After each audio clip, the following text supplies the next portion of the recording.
Okay, guys, this is Manchester United in red versus Tottenham. We're going to be looking at the game from the point of view of Tottenham because they will actually, yeah, they have they're a more similar style to what we're going to be doing. So as you can see, this is like their number nine, sort of pressing the ball. This is sort of what they're doing defensively. They're shifting with the ball. You see these guys sort of drift in to get the ball. Header is going wide. If it's in the middle, it's going to come back out quickly, or the number six is going to run out. If you can't get it quickly, obviously you get the ball taken from you, just like you see there. But as you see, they continue to press the ball, and if it's in, it's going to come back out, just like we talk about. It goes in and out, right? You can see United's defense has shifted a little bit. If you don't see any options, you drop, you go wide, and then you look for 1-2s, just like that. Okay, that 1-2 wasn't there. It's going to drop. It's probably going to look wide, and then try to see if he's going to support for the 1-2.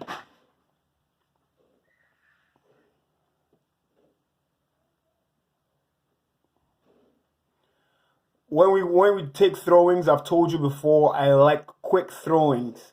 If not, just drop the ball back. You can see he's going to be under pressure, so he's going to continue dropping the ball back.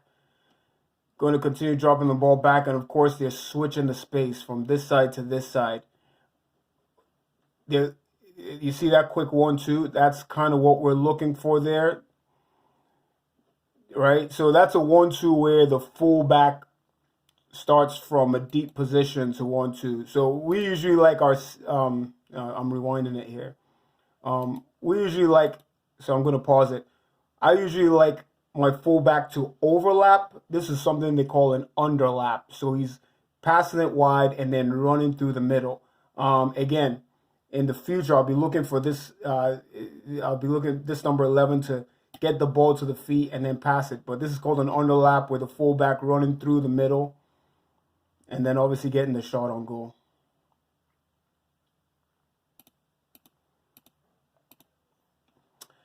Okay, so again, they're putting light pressure on. Manchester United is kind of moving the ball side to side, and then they're dropping the ball when they're under pressure. You can see that kind of pressure. Guys, I want us to start our pressure. Don't get too far into their territory. We want our pressure to start right about halfway line. That's called counterattacking football. What we're looking for them to do is bring their pressure up the field so that they can create space behind the back line. So that's why you see Tottenham, they have 6 guys here. We're going to just wait around the halfway line, allow the defense to push up, and then try to get them behind the back line. If you notice, Manchester United is doing a system where they're trying to send long balls in. They've had 2 attacks so far, and it's all been long balls, right? So we don't play long ball soccer. We're going to try to work the ball from the wide position through the defense, all right? Not through the middle, but in a wide position. So it's wide. Someone's checking in for the 1-2, all right? They allow play to go on. If there's pressure in the middle, we drop back. He's going to try to look wide or take the shot. I always want you guys, that's our 6 or 8 position, okay? Whenever you see any kind of opportunity in the middle, take the shot, just like he just did. I'm going to rewind that real quick just so you can take a look at it again. Right, he's dribbling, he's drawing defenders in, okay? Our 7, 11, 9, 10 positions, be aware of that. And watch this 6, 8 position, right? He's dropping. He's not running into the attack. He's dropping he's a drop option. So he's not running into it. He's allowing himself to be a drop option so that when he receives the ball, oftentimes you will have a chance to shoot or a chance to send the ball into the weak side. All right, and this option, this time he shoots the ball. But again, I want you guys, my 6 and 8s to be a drop option for the 9, 10, 7, and 11 positions. I want you guys to notice what just happened there. We're not focused on Manchester United, but I do want you to notice how quickly the ball, this is Paul Scholes. He's a 6. He comes in, right, gets the ball in the middle of each. He's checking to ball and then immediately sends the ball out wide. That's kind of what we're looking for. I don't want you lingering with the ball. I want you to get the ball and send it out wide. Okay, back to what Tottenham is doing. Tottenham is drifting. You see them? They have numbers, right? They have numbers right here around the ball. That's what we want. I don't, for this player right here, don't completely lose this guy. I mean, I want you central, but I want you to know where this player is. All right? As that ball is moving, I want you moving too. So you see how they quickly attack. They get that ball and they're quickly moving forward with it. So that's the advantage of playing counter-attacking football, is that as soon as you win the ball, you can run at the defense because you've allowed them to push up, and so there usually means that there's space created in the back line that you can run into. Okay. Again, I just want you to notice, you see all these numbers around the ball while Manchester United was attacking. That's what I want to see. I want to see guys drifting towards where the pressure is to force winning the ball. All right. So again, it's an attempt as a quick attack, but I mean, not all of them are going to pass. Remember, I'd mentioned to you before they were attacking with long ball options. There's a long ball option right here, right? We've talked before about the importance of defending against the dribble, right? This is exactly what you see here. When that long ball comes in, the defender here finds himself 1v1 with the attacker. Don't lunge at the ball. Move with the defender, force him wide, right? And that's how you often get him to put enough pressure on. Okay, there's a danger there that I need to point out to you. When we talk about making a clearance, right? Do not clear to the middle. Clear out wide. Do not clear to the middle. Otherwise, there's still a danger. He tries to do it, but obviously it's not enough, right? Do not clear to the middle. If that ball is going back, head it back for a corner kick. Do not clear to the middle. All right?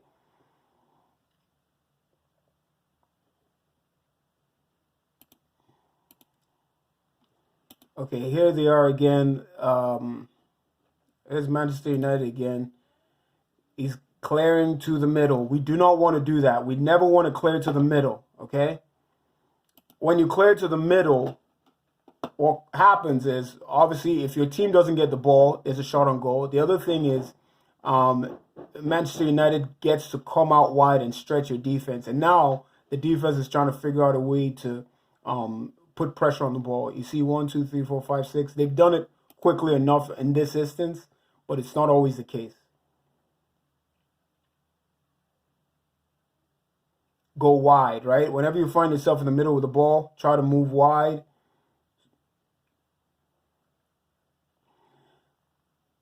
Okay, now that's a goal. What I want to point out to you is the advantage of playing counterattack in soccer is that whenever the deeper the opposing team is in your area, usually the more space they've left behind them.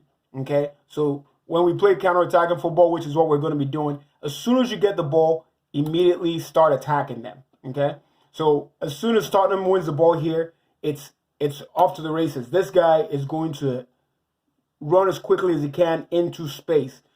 Usually he would run wide, but since there's a player wide, the space now becomes in the middle of the field, right? So that's why he's able to charge down the middle of the field. Unfortunately, Manchester United is not as good as this particular team was not as good at 1v1 defending as we would like, right? So where he should be able to cut him off here and slide tackle, it's not that doesn't work out for him. So I'm looking for you guys to get very good at, when we talk about defending 1v1, I always stress to you guys that it's important that you're making contact while you're running. So that's what he did very well here, right? He defended and he made contact shoulder to shoulder, won the ball back, right? Again, Gareth Bale will run into this space, but whoever is defending 1v1 does not make shoulder to shoulder contact, so he might as well not even be there. Okay? So that's the difference between being a good defender and stopping a goal and being the kind of defender that allows enough space for a shot to go through.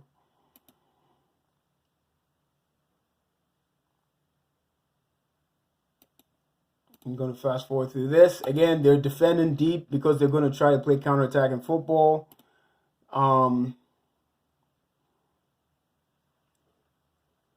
You see how Tottenham is surrounding themselves around where the likely attack is coming from. The ball's on this side. That's what we call the strong side. So guys have shifted this way. The danger, though, is if there's a cross, usually that will go into the back post, and that might be dangerous for you. But you have to make sure you're putting enough pressure that they don't even get a cross off. Now the defense is going to, right now you're going to see the defense shift to in the side of the ball, right? Now you can see they're shifting. 1v1 defending. We've talked about that, right? Don't go chasing the ball. Go after the man.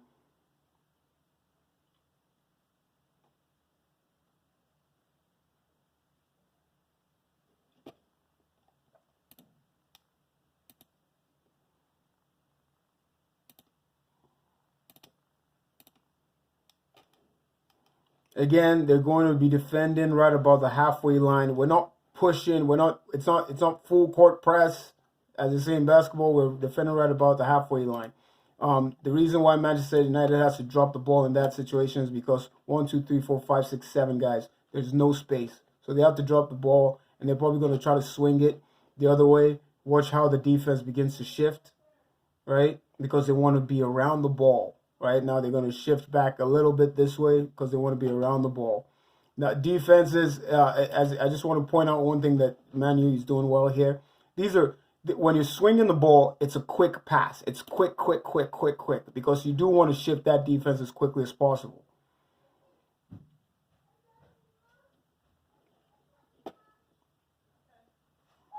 Now, the reason why they're not shifting the ball as quickly as... hang on for this commercial here. The reason why they're not swinging the ball as quickly as... hang on. as one would expect is because in those situations, they were actually still looking for the long ball. So no point trying to move the ball wide if really you're looking just for a long ball to get the guys, to get your number 9 through. That's why Manchester United was doing that. Anyway, back to what we're doing here. Tottenham is wide receiving the ball. Right? That's a quick tackle. Now, again, as I mentioned before, I like my throwings fast. The reason why Tottenham is not throwing the ball in quickly is because they're taking time off the clock. If all the guys... Now, you see how it's all marked up 1v1, right? From the Manchester United standpoint. That is what we need to do. We need to mark up 1v1 on these throw-ins, okay? Everybody's marked up 1v1. Even this guy's sort of facing this defender, all right? All options are marked up.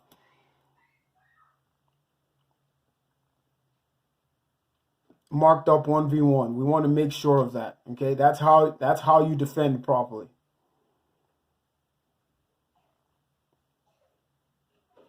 Manchester United is moving slowly with the ball because they're not playing counter-attacking football. They're sort of looking for an opportunity to attack with a long ball. So you can see that they're sort of just moving the ball side to side to drift. You see that long ball? Well, longish, right?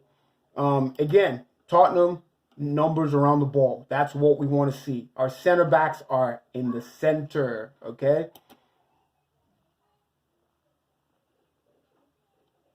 Okay, so they're in the center, but not marking up. So I've talked to our center backs before, those guys who play in the 4-5 position, it's not enough to just be in the middle of the field. You must be marking up in the middle of the field. And it's not, when I say mark up, I don't mean stand beside him. I mean be shoulder to shoulder so that you can win the 50-50s in front of goal. Right here, he's not shoulder to shoulder when he makes contact, and so he's too late. He's too late. By the time this guy hits, by the time Nani, right, that's the guy who scored the goal, by the time he's running through, it should be evident to this guy that I need to challenge for a 50-50 here, right? But when he touches the ball, he's still probably 3 yards away from him. So those are the key things as a center back you must remember. You have to be 50-50. You have to be very close to your attacker so that you're challenging for the 50-50 balls in front of goal. All right, so Tottenham has the ball wide again. Okay, so this is a lesson that needs to be learned from let's just take a look at that one more time. Okay, you see how he drops it back? Well, he clears the ball, right? Because there's nobody else to drop to. Now, this is good soccer right here. Remember, they were attacking very quickly. You see that attack? It's very quick, all right?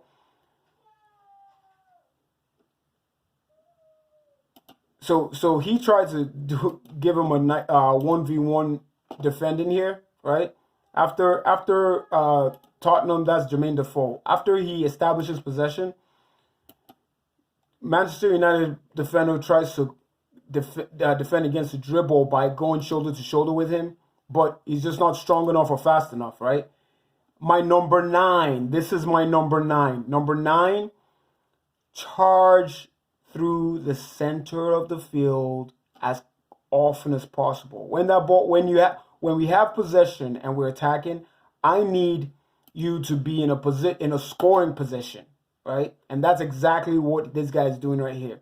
Because sometimes when the ball is wide, defenders' attention are drawn to that wide position, and it opens up the middle of the field. All right, so that's a classic number 9 goal. All right, so I need Hayden to remember those kinds of things. And sometimes he'll have to be a number 10 making that run. If the 9 is wide, that means 10 is crashing in front of goal. If 10 is wide, that means 9 is crashing in front of goal. Here, the 10 makes a dummy run right here. Well, it's not a dummy run. He actually gets the ball. But whoever is, if 9 is wide, 10 crashes. 10 is wide, 9 crashes. Again, they're defending numbers around the ball, right?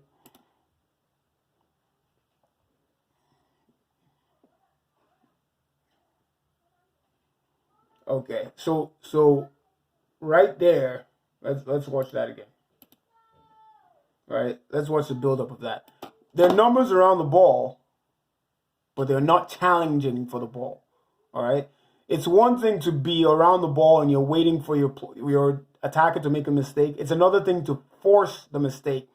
Number 6, 8, 10. I need you guys, and pretty much everybody else on the field, but the guys in the middle of the field especially, I need you guys to be making the kind of contact that forces a mistake rather than just standing there, all right? So right here, that was an opportunity to force a mistake, and instead he got dribbled because he was trying to watch the ball instead of the man. The other thing here is our center backs are not center. For whatever reason, right? These are the center backs here, right? I guess these are the center backs here. For whatever reason, this guy's left alone in the middle of the field, right? Because he's anticipating a pass out wide or that he's going to dribble out wide. Forget about all that. Center backs, discipline. You have to make sure you're marking up players in the middle so that they don't get a chance at goal. So in that portion of it, he completely fails, and that's why goals are scored. Center backs, please remember that. Just the last minute or so, I want to talk about the 7 and 11 positions. These 7 and 11s are not doing exactly what we want to do, but they're doing something. This is the number 7, and this is the number 11. And in defense, I want you to cut in, right? I want you to cut in, just like this player has right here. Okay, look at how he's drifting wide. He's creating space in the middle. He has to drift wide. He's all the way on the touchline. That's what we want. Now, We also want the 11 to, as the ball starts to come to that end of the field, to drift wide as well, right? Too many stoppages. Oh boy.